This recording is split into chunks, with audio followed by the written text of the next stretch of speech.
ಜೊತೆಗಿರ್ತಕ್ಕಂಥ partner ನಮ್ಮ ಮಾತೇ ಕೇಳ್ದಿರ್ಬೇಕಾದ್ರೆ, partner means lovers, ಮಾತೇ ಕೇಳ್ತಾ ಇರಲ್ಲ ಅನ್ಕೊಳ್ಳಿ.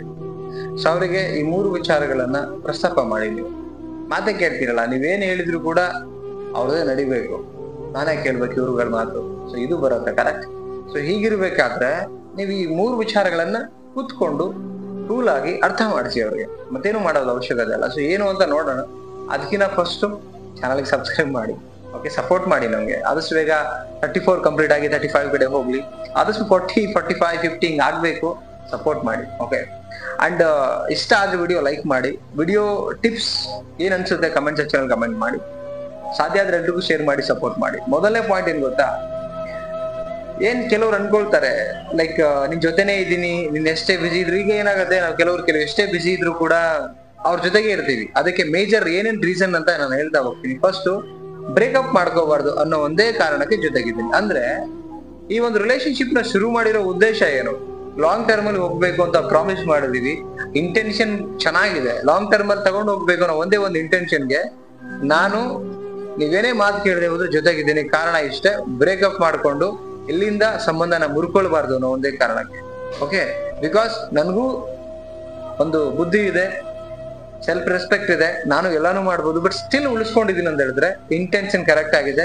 ಸಂಬಂಧ ಹಾಳು ಮಾಡ್ಕೊಳಕ್ಕೆಲ್ಲ ಶುರು ಮಾಡಿರೋದು, ಉಳಿಸ್ಕೋಬೇಕನ್ನೋ ಒಂದೇ ಉದ್ದೇಶಕ್ಕೆ ನಾನು ಈ ರಿಲೇಶನ್ಶಿಪ್ ಅಲ್ಲಿ ಇದ್ದೀನಿ. ಇದನ್ನ ನೆನಪಲ್ಲಿ ಇಟ್ಕೊಳ್ಳಿ ಅಂತ ಅರ್ಥ ಮಾಡಿಸೋದು ತುಂಬಾ ಮುಖ್ಯ ಲೈಫ್ ಅಲ್ಲಿ ಅಂಡ್ ಆ ರಿಲೇಶನ್ಶಿಪ್ ಅಲ್ಲಿ.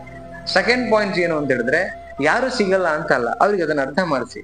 ನಿಮ್ ಜೊತೆಗೆ ನೀವ್ ಎಷ್ಟೇ ನಂದೇ ನಡಿಬೇಕು ಅಂತ ಇದ್ರು ಕೂಡ ಸ್ಟಿಲ್ ನಾನು ನಿಮ್ ಜೊತೆಗಿದ್ದೀನಿ ಅಂತ ಹೇಳಿದ್ರೆ ಯಾರು ಸಿಗಲ್ಲ ಅಂತಲ್ಲ. ನಮಗೂ 100 ಜನ ಇದಾರೆ ಆಪ್ಷನ್ಸ್. ನಿಮಗೆ 100 ಜನ ಆಪ್ಷನ್, ನಮಗೂ 100 ಜನ ಆಪ್ಷನ್ಸ್. ನಿಮಗೆ ಈಗೋ ಇದೆಯೋ, ನಮಗೂ ಈಗೋ ಇದೆ. ಬಟ್ ಆ ಈಗೋನ ಎಲ್ಲ ಪಕ್ಕಕ್ಕೆ ಇಟ್ಬಿಟ್ಟು ಸಂಬಂಧದಲ್ಲಿ ಒಬ್ಬ ಒಳ್ಳೆ ವ್ಯಕ್ತಿಯಾಗಿರ್ಬೇಕು ಅನ್ನೋದಕ್ಕೆ ನಾನು ಜೊತೆಗಿರೋದು. ಓಕೆ, ನಿಮ್ಮಲ್ಲಿ ಏನಾದ್ರೂ ಆ ತಪ್ಪು ಕಲ್ಪನೆ ಇತ್ತು ಅಂದ್ರೆ ತೆಗ್ದು ಹಾಕ್ಬಿಡಿ. ಯಾರು ಸಿಗಲ್ಲ ಅನ್ನೋದಲ್ಲ, ಎಲ್ಲರಿಗೂ ಆಪ್ಷನ್ಸ್ ಇದೆ.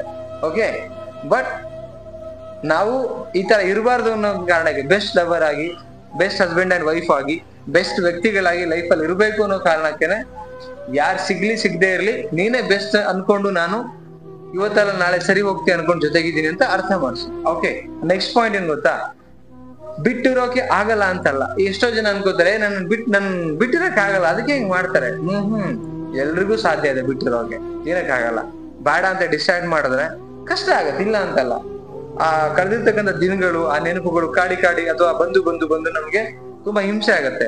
ಬಟ್ ಬಿಟ್ಟಿರೋಕ್ ಆಗಲ್ಲ ಅಂತಲ್ಲ. ನೀವೇ ಇರ್ಬೇಕಾದ್ರೆ ನಮ್ಗೆ ಯಾಕಾಗಲ್ಲ, ಇದನ್ನು ಅರ್ಥ ಮಾಡಿಸಿ. ಎಷ್ಟೋ ಜನ ಬಿಟ್ಟಿರಕ್ ಆಗಲ್ಲಮ್ಮ ಅದಕ್ಕೆ ನಮ್ ಜೊತೆಗಿದ್ದಾರೆ ಅಂತ ಅನ್ಕೊಳ್ತಾರೆ. ಬಿಟ್ಟಿರಕ್ ಆಗಲ್ಲ ಅಂತಲ್ಲ, ಮನಸ್ಸು ಮಾಡಿದ್ರೆ ನಿಮ್ ತರ ಇನ್ನೊಬ್ರು ಅವರು ಮೇಂಟೈನ್ ಮಾಡ್ತಾರೆ. ಓಕೆ, ಇದು ನಮ್ ಕೈಲಾಗತ್ತೆ. ಆದ್ರೆ ಹಂಗ್ ಮಾಡ್ಬಾರ್ದು. ಬಿಕಾಸ್ ರಿಲೇಶನ್ಶಿಪ್ ಗೋಸ್ಕರ ಬಂದಿರೋದು ನಾನು ಈ ಪ್ರೀತಿನಲ್ಲಿ. ಸೊ ಅಂತ ಹೇಳಿ ನೀವು ಅರ್ಥ ಮಾಡಿಸಿ. ಎಷ್ಟೋ ಜನಗಳಿಗೆ ಇಷ್ಟೆಲ್ಲ ಅರ್ಥ ಮಾಡಿಸಿ ಆದ್ಮೇಲೆ ಕೂಡ ಅರ್ಥ ಮಾಡ್ಕೊಳ್ತಿದ್ದಾಗ ಇಗ್ನೋರ್ ಮಾಡಿ ಸುಮ್ಮನಾಗಿ ಏನು ಉತ್ತರ ಕೊಡಕ್ ಹೋಗ್ಬೇಡಿ. ಬ್ರೇಕಪ್ ಅಂತ ಹೇಳ್ಬೇಡಿ, ಏನು ಹೇಳ್ಬೇಡಿ. ನಿಮ್ ಪಾಡಿಗೆ ನಿಮ್ ಕೆಲ್ಸ, ನಿಮ್ ಊಟ, ನಿಮ್ ಆರೋಗ್ಯ, ಇದ್ರ ಮೇಲೆ ಇರಿ ಅಷ್ಟೇ. ಆಮೇಲೆ ಅವರಾಗೆ ದಾರಿಗೆ ಬರ್ತಾರೆ, ಬೇಕು ಅನ್ಸಿದ್ರೆ. ಬೇಡ ಅಂದ್ರೆ ಅವ್ರ ಪಾಡಿಗೆ ಇರ್ತಾರೆ. ಓಕೆ ಸ್ನೇಹಿತರೆ, ವಿಡಿಯೋ ನೋಡಿದ್ರಲ್ಲ, ಏನ್ ಅನಿಸ್ತು ಅದನ್ನ ಕಮೆಂಟ್ ಮಾಡಿ ತಿಳಿಸಿ. 3 ಪಾಯಿಂಟ್ ಓಕೆ ಅನ್ಸಿದ್ರೆ, ಕರೆಕ್ಟ್ ಆಗಿದೆ ಪಾಯಿಂಟ್ ಅಂತ ಅನ್ಸಿದ್ರೆ ನೀವು ಕಮೆಂಟ್ ಮಾಡಿ. ಅಂಡ್ ವಿಡಿಯೋ ಇಷ್ಟ ಆದ್ರೆ ಲೈಕ್ ಮಾಡಿ, ಎಲ್ರಿಗೂ ಶೇರ್ ಮಾಡಿ. ಮತ್ತೊಂದು ಟಾಪಿಕ್ ಅಲ್ಲಿ ಸಿಗೋಣ. ನಮಸ್ತೆ.